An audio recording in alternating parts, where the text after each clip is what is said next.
US government halts offshore wind energy development. What's next? Imagine the vast potential of offshore wind energy, a beacon of hope for sustainable power, suddenly dimmed.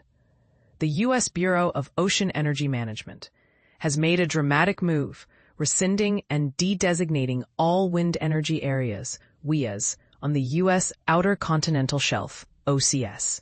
These WEAs were once identified as prime locations for wind energy development, areas where a multi-stage process had paved the way for potential lease sales. But here's where it gets controversial. The decision to rescind these areas means that over 3.5 million acres of unleased federal waters, previously earmarked for offshore wind development across the Gulf of America, Gulf of Maine, the New York Bight, California, Oregon, and the Central Atlantic are now off the table. This move, announced on July 30, 2025, marks a significant shift in federal policy. The U.S. agency stated, by rescinding WEAs, BOEM is ending the federal practice of designating large areas of the OCS for speculative wind development. This decision comes on the heels of a presidential memorandum issued on January 20, 2025, which temporarily withdrew all areas on the OCS from offshore wind leasing and reviewed the federal government's leasing and permitting practices for wind projects. Additionally, Interior Secretary's Order SO 347, issued on July 29, 2025, further solidified this shift by ending preferential treatment for unreliable, foreign-controlled energy sources in department decision-making. And this is the part most people miss. The implications of this decision are far-reaching. The U.S. Offshore Renewable Energy Industry Organization, Oceanic Network, has expressed grave concerns. Stephanie Francoeur, SVP of Communications External Affairs at Oceanic Network, stated, "The Department of Interior's latest directives continue a false narrative on an established American industry that will prevent an important source of baseload power generation from reaching the grid when ratepayers are already feeling the effects of rising electricity prices." She further elaborated, "This will result in even higher energy costs, increased blackouts, job loss, and billions of dollars in stranded investments, further delaying shovel-ready projects supported by a domestic heavy manufacturing supply chain renaissance that spans 40 states.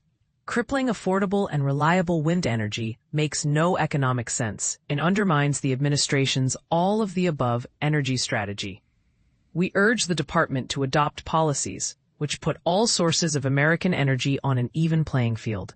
The withdrawal of these designated areas has sparked a heated debate. Some argue that this move is a step backward for renewable energy, while others see it as a necessary correction to ensure energy security and economic stability. What do you think? Should the U.S. prioritize offshore wind energy despite the potential challenges, or is this a prudent move to safeguard against unreliable energy sources? Share your thoughts in the comments below. Trump administration revokes offshore wind approval, what it means for California. A recent decision by the Trump administration to revoke the approval of vast ocean areas earmarked for offshore wind development has stirred significant concern among residents of Morro Bay. This coastal community has been grappling with the implications of offshore wind for years, and for many, the stakes are high. Tom Hafer, a local fisherman, expressed his frustration, stating, "It takes a lot of fishing grounds away." This sentiment resonates with many in the fishing industry, who feel that their livelihoods are at risk due to the expansion of wind energy projects.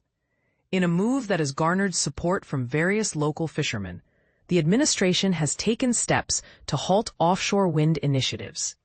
Hafer further articulated the community's desire for autonomy, saying, "Just leave us alone and get out of California, because we don't want you here." This reflects a broader sentiment of resistance against federal intervention in local matters. The Bureau of Ocean Energy Management has made a significant announcement, revealing that it is de-designating over 3.5 million acres of unleased federal waters, previously targeted for offshore wind development across the Gulf of America, Gulf of Maine, the New York Bight, California, Oregon, and the Central Atlantic.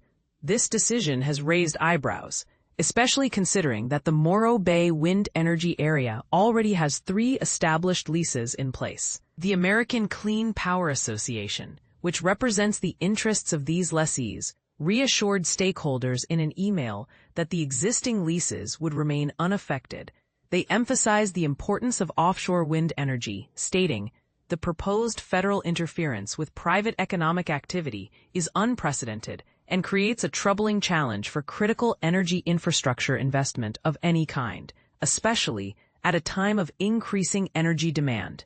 Offshore wind energy promises stable electricity pricing, good-paying jobs, and grid reliability for California. However, not everyone is on board with offshore wind development. The REACT Alliance, a strong opponent of such initiatives, warns that this is just the beginning of a larger battle. Mandy Davis, the president of REACT Alliance, urged the public not to be misled, saying, "Don't be fooled. Know that this is an ongoing fight, and join us. And help us fight it, because guaranteed public response, public opinion is hugely important to these guys." This situation raises critical questions about the balance between renewable energy development and the preservation of local industries. As the debate continues, what are your thoughts on the impact of offshore wind on fishing communities? Do you believe that the benefits of renewable energy outweigh the potential risks to local economies? Share your opinions in the comments below.